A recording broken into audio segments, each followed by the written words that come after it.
तो बीजेपी की इस नई टीम में बदलाव को देखते हुए कहना गलत नहीं है कि अनुभव को तरजीह दी गई है और युवाओं पर भी फोकस किया जा रहा है, महिलाओं पर भी फोकस किया जा रहा है और आने वाले चुनाव के मद्देनजर किए गए इस बदलाव को देखते हुए इस नई टीम में किस रणनीति के तहत बदलाव हुए हैं, इसके मायने क्या है, एक एक जानकारी के साथ हमारे सहयोगी आनंद प्रकाश पांडे इस वक्त हमें ज्वाइन कर चुके हैं। आनंद, क्या इंपॉर्टेंट फैक्टर्स को कंसिडर करते हुए ये फैसले लिए गए हैं? वो बीजेपी जो माइक्रो मैनेजमेंट पर फोकस करते हुए बदलाव करती है, इस नए बदलाव के मायने और स्ट्रैटेजी क्या है?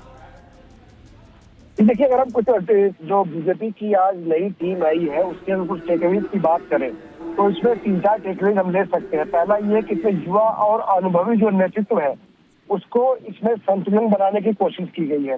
दूसरा कहा जाए तो समाज के सभी वर्गों और सभी रीजन्स को उचित प्रतिनिधित्व देने की कोशिश की गई है।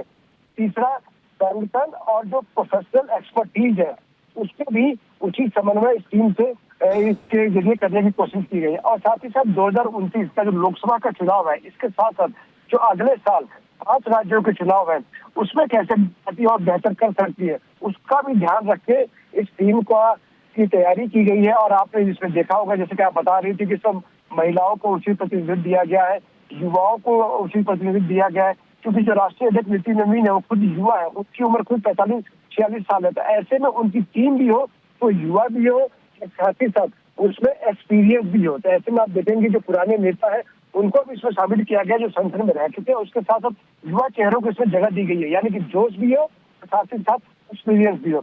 इसके साथ जिन लोगों ने अच्छा काम किया है उनको प्रमोशन दिया गया। एक नाम स्मृति ईरानी का। स्मृति ईरानी अभी न संगठन में है न ही सरकार में, बावजूद इसके जब भी पार्टी की जरूरत पड़ती है एक तेज तर्रार नेता की पार्टी का पक्ष रखने के लिए उनको याद किया जाता है।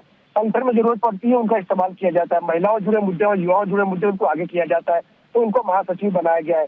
पिछली टीम की बात करें तो पिछली टीम की उसमें कोई भी महिला महासचिव नहीं थी, लेकिन अभी स्मृति ईरानी को उसमें महासचिव के तौर पर शामिल किया गया है। इसके साथ साथ हरीश द्विवेदी अभी वो असम के प्रभारी हैं, बिहार के वो प्रभारी सचिव रह चुके हैं, अभी उनको राजस्थान में जो लोकल बॉडी चुनाव है उसका प्रभारी बनाया गया। तो ऐसे में जिन्होंने परफॉर्म किया संगठन में उसको पार्टी ने आगे बढ़ाया, उनको महासचिव। आनंद, एक शॉर्ट रिस्पॉन्स। आपने बताया महिला प्रतिनिधित्व पर फोकस किया गया, युवा चेहरों की एंट्री हुई है, लेकिन जिस सोशल इंजीनियरिंग के जरिए कोर वोट के साथ जुड़ने का क्या एक बैलेंस इस टीम के जरिए नजर आ रहा है? जी बिल्कुल, अगर हम इस टीम की बात करें तो इसमें जो आदिवासी समाज को उचित प्रतिनिधित्व दिया गया है और साथ ही साथ जो महिलाओं की आपने बात की और जो वंचित समाज के लोगों को इसमें शामिल किया गया। और रही बात कोर की, तो बीजेपी के जो कोर वोटर वर्ग है उनको तो इसमें प्रतिनिधित्व दिया ही गया है। बीजेपी दरअसल इस टीम के जरिए एक समावेशी मैसेज देने की कोशिश है कि जो ये टीम है, अब ये मान के चलिए कि यही टीम, हालांकि नितिन नवीन के अध्यक्ष बनने के 8 महीने के बाद ये जिनको ये टीम आई है, लेकिन जो 8 महीने की ये देरी हुई है इसका असर जो है आपको तुरंत दिखेगा। बताया जा रहा है कि इसी हफ्ते, यानी कि टीम का ऐलान आज हो गया, इसी हफ्ते में इस जो नई टीम है इसकी बैठक भी होगी। लगभग यही टीम अगले 4 से 5 सालों तक काम करेगी। हम इसलिए कह रहे हैं क्योंकि 2029 में जो हालांकि 3 साल का टर्म जो पूरा हो जाएगा नितिन नवीन का, लेकिन चुनावी साल रहेगा तो उनका एक्सटेंशन बताया जा रहा है कि उनका एक्सटेंशन मिलेगा। कह रहे कि ये जो टीम है लगभग 5-6 साल तक काम करेगी और यही टीम जो है आने वाली जो बीजेपी है, आने वाली जो बीजेपी की पीढ़ी है उसका मार्ग आने वाले चुनावों को देखते हुए भी आनंद ये सवाल आपसे कर रही हूँ, मौजूदा मंत्रियों को संगठन में लाकर सरकार वर्सेस संगठन के बीच में भी क्या ये एक तालमेल बिठाने की कोशिश है?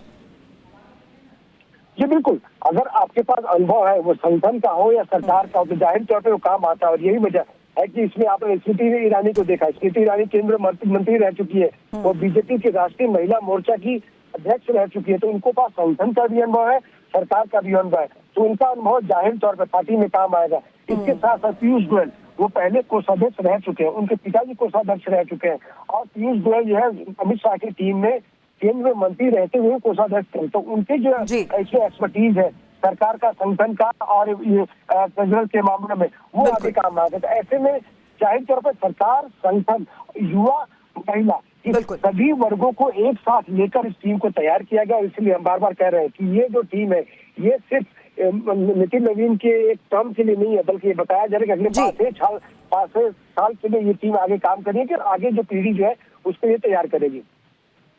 बिल्कुल, यही एक एक इन्फॉर्मेशन और स्ट्रैटेजी और हुए बदलाव के तहत बड़ा सवाल था कि आखिर किस तरीके से इस बदलाव के मायने हैं, किस स्ट्रैटेजी के तहत ये बदलाव किए जा रहे हैं। हालांकि फिगर्स आपने देखी, लेकिन संगठन और प्रोफेशनल विशेषज्ञ का जो समन्वय है, जिसमें अनुभव को तरजीह देते हुए और एक बैलेंस बनाने की संगठन के साथ कोशिश है, उसमें आपको एक एक इन्फॉर्मेशन आपके सामने। कर्नाटक के प्रोफेसर एम नागराज को भी उपाध्यक्ष बनाया गया है। इसके अलावा नई टीम में निरंतरता के साथ परिवर्तन का जो संतुलन बनाने की कोशिश की जा रही है, इसके बारे में भी आनंद ने जिक्र किया। नितिन नवीन की टीम में 40 से कम उम्र के 6 सदस्य शामिल किए गए हैं, जबकि 2029 के चुनाव को ध्यान में रखते हुए टीम के गठन में एक बड़े बदलाव के साथ, बड़ी रणनीति के साथ फैसले हुए हैं, जिसमें माइक्रो मैनेजमेंट के साथ बीजेपी जिस लिहाज से फैसले लेती है, उसमें आने वाले वक्त में होने वाले चुनाव और महिलाओं पर फोकस करते हुए, यहां एमवाई फैक्टर अलग है, यहां पर है महिला और युवा फैक्टर, और उन्हीं फैक्टर्स को देखते हुए संगठन और प्रोफेशनल विशेषज्ञों का जो समन्वय बनाने की कोशिश की गई है इस टीम में, उसमें साफ है कि 2029 के चुनाव को ध्यान में रखकर भी टीम का गठन किया गया है। आनंद ही हमारे सहयोगी हमारे साथ हैं और लगातार हो रहे इन फैसलों के बीच चुनावी राज्यों पर किस तरीके से खास ध्यान दिया गया है, ये जो पूरा विजय प्लान बनाया जा रहा है, उसमें सबसे बड़ा सवाल यही था कि आखिर इस नई टीम का फोकस क्या होगा। आने वाले वक्त में होने वाले चुनावों को देखते हुए संगठन बदलाव का फोकस चुनावी तैयारियों पर। हालांकि ये सवाल मैंने आनंद से इसलिए किया क्योंकि जिस तरीके से बदलाव हो रहे हैं, जिस प्लानिंग के तहत ये बदलाव हो रहे हैं, उसमें महत्वपूर्ण है कि किस तरीके से संगठन में उम्र के उस फैक्टर पर भी खास प्लान रखा गया, जिसमें युवाओं को तरजीह दी गई है, महिला नेताओं को तरजीह दी गई है। हालांकि उसमें भी टारगेट किस तरीके से सेट हुए, ये महत्वपूर्ण था। और अनुभव के साथ साथ सरकार और संगठन के बीच तालमेल बिठाने की रणनीति पर भी बड़े फैसले लिए जा चुके हैं, जहां 6 महिलाओं को राष्ट्रीय उपाध्यक्ष भी बीजेपी ने बनाया है।